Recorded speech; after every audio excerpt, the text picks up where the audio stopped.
To my understanding and to the understanding of the viewership, you do not like Al Heyman. You do not like PBC.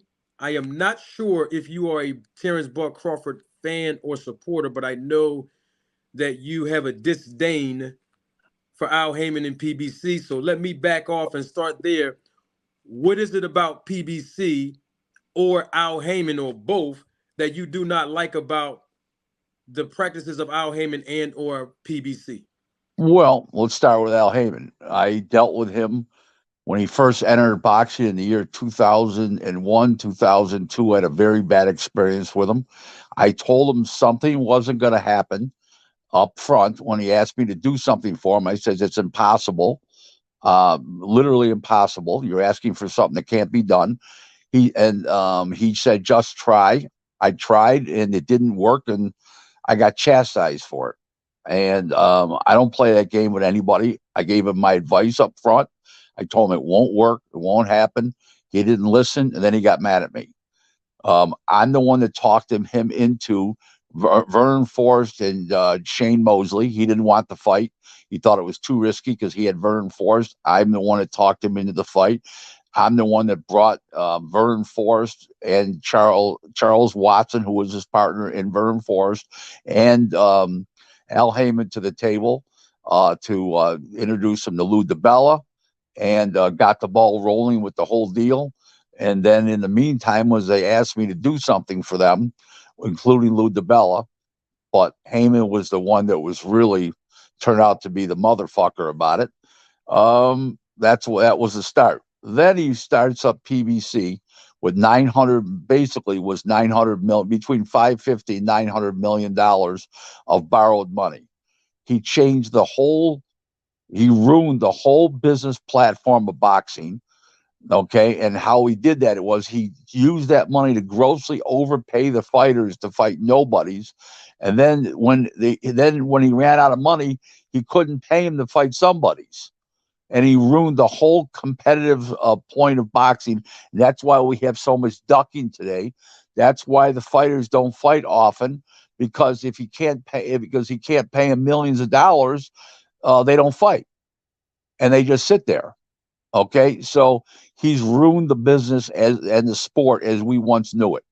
Now, you may not agree with that, but everybody in the business of professional boxing feels the same way I do. I am far from a lone ranger.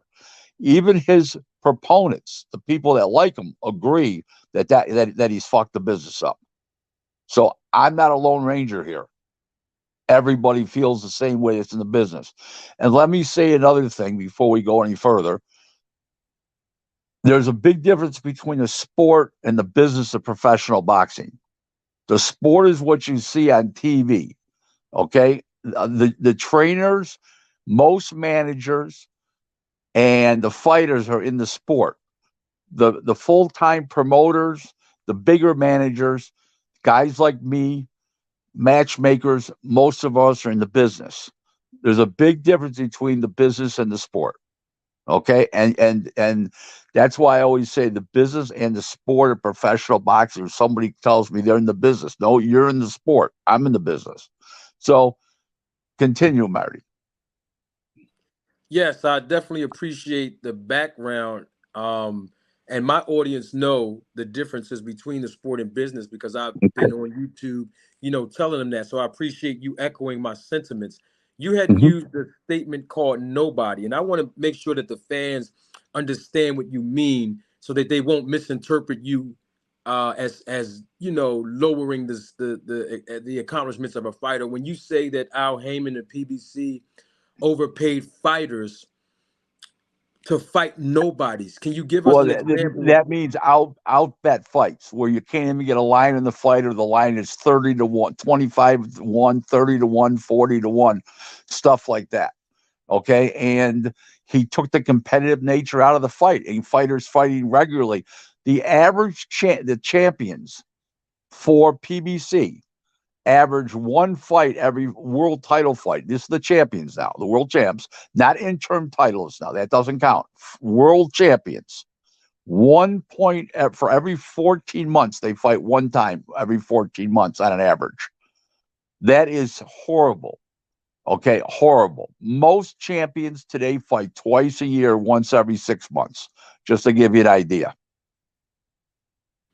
Well, that is true, and I actually had a brother on this platform in my panel repeat the same words you did, and other content creators who really don't understand the business of boxing, they repeat what you said. But the thing about it is, we know looking at the blueprint that Al Heyman has with Floyd Mayweather fought once a year if he wasn't fighting a rematch. Well, hold it. That's a legendary figure. That's one guy. That's not boxing in general. There's 76 champions. That's one guy. Right. You can't go by one guy. That's like saying Richard Petty won 200 NASCAR races. Well, the other guy's not good. He only won 40. Well, 40's a ton. You Right. can't No, compare. no. Right. No, I You agree with you. understand? Okay. So I'm you can't go by that. You have to go by the general consensus of fighters, what he's doing. Another thing is Floyd Mayweather was not PBC. He made himself known that he was not PBC. Remember something. Floyd finished in 2015. PBC started only in 2015. Okay? right. So he was not a PBC fighter. But No, I continue. didn't. Right. I No, I didn't know you didn't say. say that. I know Okay. you didn't say that, but I'm just declaring that. Okay, Right. continue. Right. So the reason why I brought up Floyd Mayweather, and I'm not comparing all the other fighters to him, what I was basically saying was the blueprint to have fighters after Mayweather fight once a year. I mean, we have to put this in perspective too, Rick, and you know this better than I do. Al Heyman manages hundreds of fighters, and so it's pretty much hard for all of those fighters to get the same opportunities to fight every 6 months when all of them are not even champions. And I'm sure you would agree with that part. 100%. But let me explain. He fought once a year when he became a superstar. He's not giving these guys a chance to become superstars because they're fighting so infrequently, and that's killing their marketability. Spence was out, I think, 13 months by the time he fought he only fought twice in 4 years. I know he had a car accident. I know about COVID. Twice in 4 years. Jamal Charlo, he was supposed to fight last year. He had personal problems. He still hasn't fought in over 2 years. Okay, they're not fighting. Jamal Charlo, the 54-pounder, he hasn't fought in 13 months.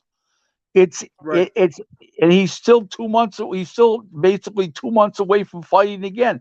The average one, you can't build a superstar on once every 14 months. If they're already a superstar to develop, then you can fight once a year. But they're not Right. getting to that point. Name a guy that he's developed that's a superstar status. You Nobody ready? since. You ready for me to answer that, Rick? Sure. All right. Before I answer that question, let me put this in perspective. You said Jamal Charlo, he had personal problems. That had nothing to do with PBC.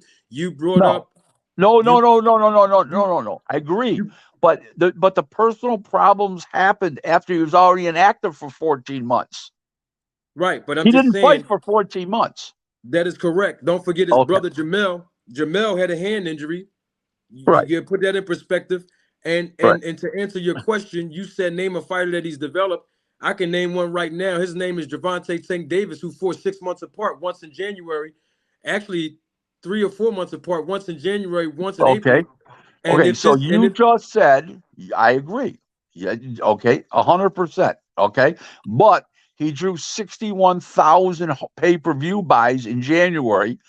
Okay, when he fought Isaac Cruz, he drew 52,000 buys, and he just did a huge number. Ryan Garcia was a major part of that. Okay, a how how what? how many pay-per-view buys did Ryan Garcia and Tank Davis sell? Over 1.2 million. Awesome. Now Right. you said 60,000 for who was that? 61,000 for Hector Luis Garcia, and Tank Davis in January did 61,000 buys. When he fought Isaac Cruz, they did 52,000 buys. That's Right. what I'm telling you. Got you. Now the fans are Okay. going to ask this question. I have a Right. question on that as well. Sure. Where are you? Right. I know that you're not a part of PBC. Where are you Right. getting the numbers from so the audience can know? My numbers have come since I'm sorry, June of 2004 when Arturo Gatti and Floyd Mayweather fought.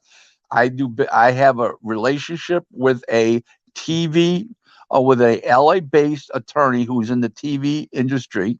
He does contracts with TV with sponsors. He brokers deals, and he's been in the TV business full time his whole life. That's all he's ever done is TV, and I've been a expert for him on several occasions in boxing related things that he's dealt with because he does not only TV but entertainment law. Period. And that's where Okay, those numbers come from. So they're got very you. accurate. Got you. Okay, we'll say they're Mhm. accurate. I do have a question on that though, and I'm Sure. not being disingenuous about this, Rick. But No, fire what away. would the what would the attorney's motive be of telling you that, knowing that you don't like Al Heyman and PBC? There's nothing to do with any motive. We exchange favors. I do things for him. He does things for me. He doesn't charge me. I don't charge him. Oh, I see. Okay, so he's not volunteering the information. You're asking about it. No, no, no. He volunteers after every pay-per-view show. He just gives it to me. Because he knows Mm, it's done. We've been doing this for 19 years now. I see. So you keep Okay. track of okay, since you keeping track of the numbers, do you because I've been trying to ask this question for the last what? I don't know, not for you, Rick, but I'm just saying I think it was like 83 weeks or something. I've been asking this question, and you sound like you good with numbers. Do you know how many pay-per-view buys that Prime did with David Evanesian versus Terence Crawford?